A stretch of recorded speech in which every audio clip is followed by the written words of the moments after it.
So PATALETA means tantrum in English, and it is an expression of not being quiet, not being silent. So it's our invitation to collaborate with our clients in making sure that that which is important to them, that which matters to them, is visible, is seen, is listened to, for people to kind of break down the barriers of um, of being very square in thinking. So even with the name, we're already signaling that we want to engage with our clients or collaborators in a different way.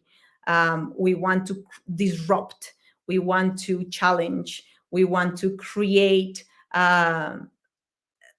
go outside of, invite ourselves and them and the participants to perhaps go a little bit out of their comfort zone and feel, push a little bit their learning edge through a tantrum, a creative tantrum.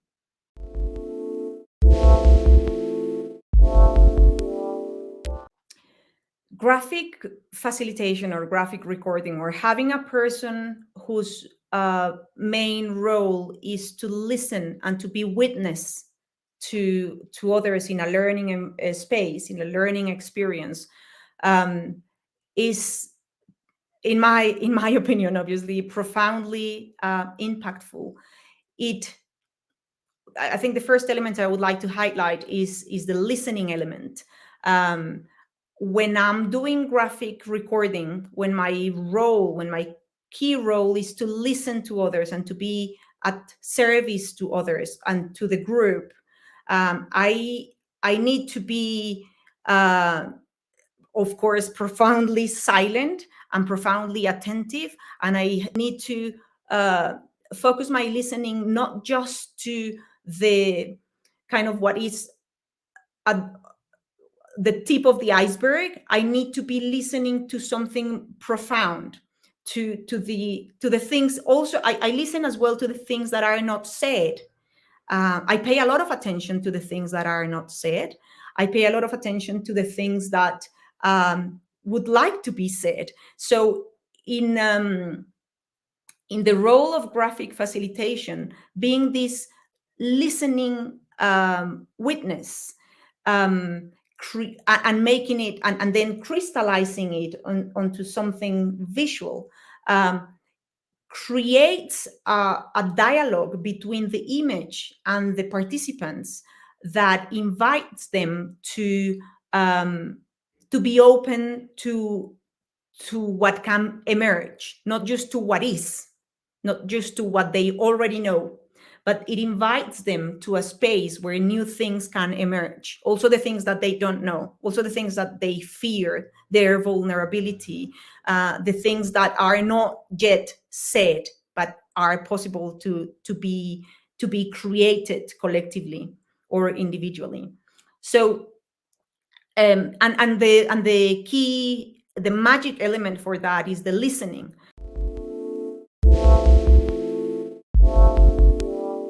So people are not used to stop and reflect and listen.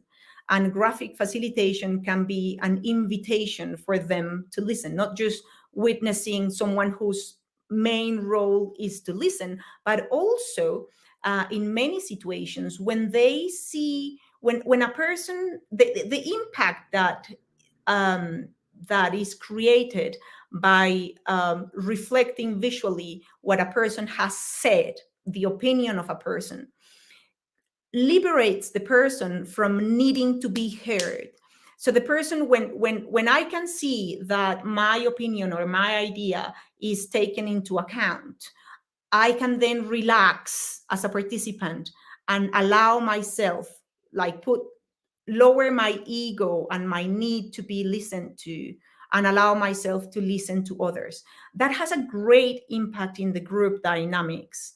When by the silent witness of an image, the group can start to lower their defense and open up to a more profound listening.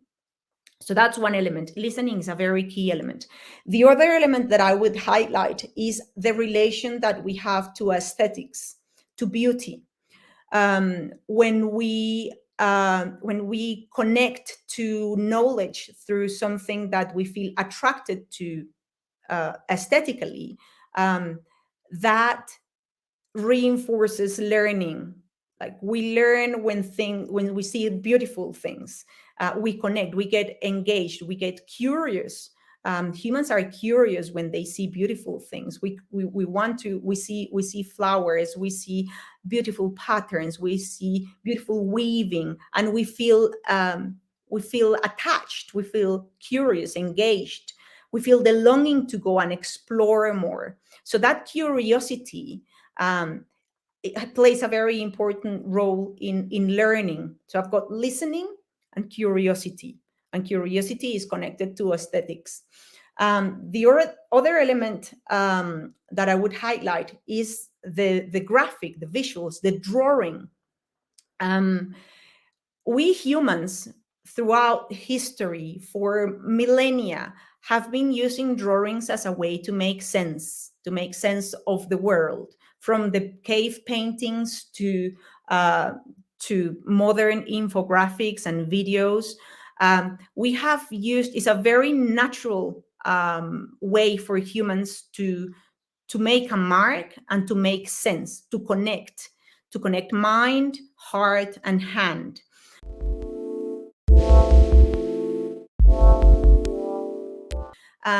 And my invitation when I'm doing this work is to reconnect to that joy and that emotion that we had when we were 4 and we were making sense of the world, and we could intuitively sense that this was a very powerful tool to connect our experiences, our emotions, our cognitive processes, and our making, our doing.